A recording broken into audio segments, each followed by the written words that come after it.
रूपाचा अभंग घेतोय. बुवानी छान भजन केलं, खूप सुंदर भजन केलं. पहिलीच माझी आणि बुवांची भेट ही, याच्या पुढे आमची कधी नाही भेट झालेली.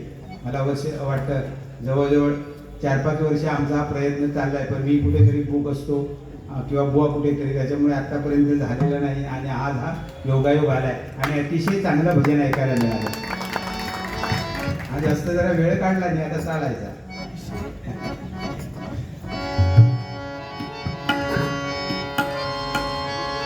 रूप रूप पाहता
Hare